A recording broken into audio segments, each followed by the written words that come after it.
হাবড়ার এই কামনা সাগরে স্নান করলে যে যা চায় তাই নাকি পায়। এই কামনা সাগরে স্নান করে যার সন্তান হয় না তিনি সন্তান লাভ করেছেন। এখানে মানাই চেক করেছি যে আমার একটা পুত্রবধূর একটা ছেলেপান হবে। এই যে এখানে 5 কেজি জাল 5 কেজি চাউল দিয়ে যাব। জাল হ্যাঁ নাতনি হয়েছে। কারো কারো আবার দুরারোগ্য ব্যাধি দূর হয়েছে, মনস্কামনা পূর্ণ হয়েছে বলে আবার এলেন কামনা সাগরে পুজো দিতে। আমি একটা মানসা করেছিলাম, সেটা পূর্ণ হয়েছে, তার জন্য এসেছি, সেই মানসিকটা দিয়ে গেলাম। কেউ আবার হাবড়ার এই কামনা সাগরে স্নান করে নতুন করে মানত করলেন। হ্যাঁ এখানে তো মনস্কামনা পূর্ণ হয় সবাই বলছে। আমাদের কাছে পিড়িতে আপনারা জলের মধ্যে পয়সা ফেলবেন না। হ্যাঁ আছে কিছু? হ্যাঁ আছে। মানত করলেন? হ্যাঁ মানত করলাম, যদি হয় পূর্ণ তাহলে আবার সামনের বছর আসবো। এই যে কামনা সাগরটি দেখতে পাচ্ছেন এটি হলো উত্তর 24 পরগনা জেলার হাবড়া বাণীপুর নতুন কলোনি এলাকায়।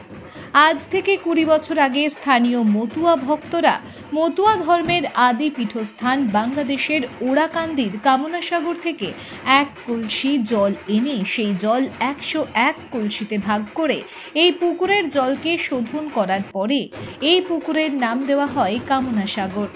এই মন্দির আজ থেকে 20 বছর আগে প্রতিষ্ঠিত হয়। পূর্ণ ব্রহ্ম শ্রী শ্রী শান্তিহরি গুরুচাঁদ মন্দির। এই মন্দিরে যখন প্রতিষ্ঠা হলো তখন এই মন্দিরের একজন কর্মী হরেন সাধুর নাম, তিনি আজকে আমাদের মধ্যে নাই। তিনি ওড়াকান্দি, যে আমাদের যে মূল কেন্দ্র ওড়াকান্দি, সেই ওড়াকান্দির থেকে জল এনে 1 কলসি জল, কামনা সাগর থেকে 1 কলসি জল এনে সেই জলটা এখানে 101 কলসিতে ভাগ করে দিয়ে এবং এই কামনা সাগরের জলে সেই 101 কলসি ভর্তি করে মায়েদের এবং বোনেদের একত্রিত করে, ভক্তবৃন্দ একত্রিত করে এমনি ডঙ্কা কাশি বাজিয়ে সেই কামনা সাগর পরিক্রমা করে সেই জল দিয়ে এই কামনা সাগরকে শোধন করা হয়। সেই থেকে এখানে কামনা সাগর বলে পরিচিত এবং মানুষ এসে স্নান করেন, তাদের মনের বাসনা পূর্ণ করেন। টানে মানুষ এখানে আসে। তৎসহ বড় মা বিনা পানিও এখানে এসে এটা কামনা সাগর বলে আখ্যায়িত করেছেন এবং এখানে ভক্তবৃন্দ এসে কামনা সাগরে স্নান করে শান্তিহরি মন্দিরে পুজো দিয়ে তাদের মনের বাসনা পূর্ণ হয়। একটু আগে একজন দিয়ে গেলেন, সন্তান হতো না, কামনা সাগরে স্নান করে মায়ের কাছে বাবার কাছে পুজো দিয়ে গেছেন, তিনি সন্তান লাভ করেছেন। 5 বছর আগে মানত করেছিলেন, সেই 5 বছরের বাচ্চা নিয়ে এসেছেন সেই মানত দিতে। এবং একজন দিয়ে গেলেন ওজনে চিনি, আজ প্রায় 11 বছর আগে তিনি মানত করেছিলেন ঠাকুরের কাছে এই কামনা সাগরে স্নান করে যে আমার মেয়ের ঘরে যেন একটি সুসন্তান আসে। সেই ছেলেটার বয়স আজকে 10 বছর, তার ওজনে চিনি বাতাসা দিয়ে গেলেন এবং এমনি করে বিভিন্ন দূর দূরান্ত থেকে ভক্তবৃন্দ এসে এখানে স্নান করে এবং কামনা সাগরে তাদের মনের কথা প্রাণের কথা বলে।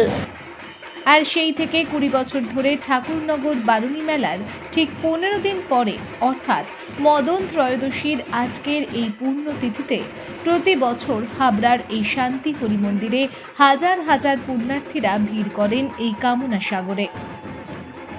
হাবড়ার এই শান্তি হরি মন্দিরের পুজোর রীতিনীতিতেও রয়েছে ব্যতিক্রমী সব নিয়মকানুন। যেমন কামনা সাগরে স্নানের আগে নিশানের 2টি বাঁশে তেল ও হলুদ মাখানো হয়। দুটো বাঁশ, এটা তারকের নিশানের বাঁশ, তাই তারকের নিশানে বাঁশ স্নান করানোর আগে, নিশানের বাঁশ স্নান করানোর আগে ওতে হলুদ এবং তেল দিয়ে ওই বাঁশটাকে যেমন শুদ্ধ করা হয় যেইভাবে শুদ্ধ করা হয়েছে। এখন ওই বাঁশটাকে পুকুরে নিয়ে স্নান করানো হবে। স্নান করানোর পরে ওর মাথায় নিশান দিয়ে বাঁশটাকে তোলা হবে। জয় হরি বল। পাশাপাশি হলুদ খেলায় মেতে ওঠেন মহিলারা।